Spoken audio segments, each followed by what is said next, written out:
சொதப்புற இப்படி சங்கதியெல்லாம் தெரிஞ்சும்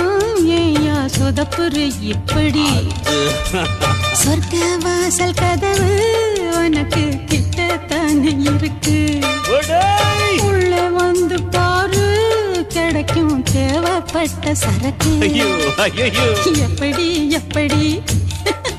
அது அப்படி அப்படி ஏய் எப்படி எப்படி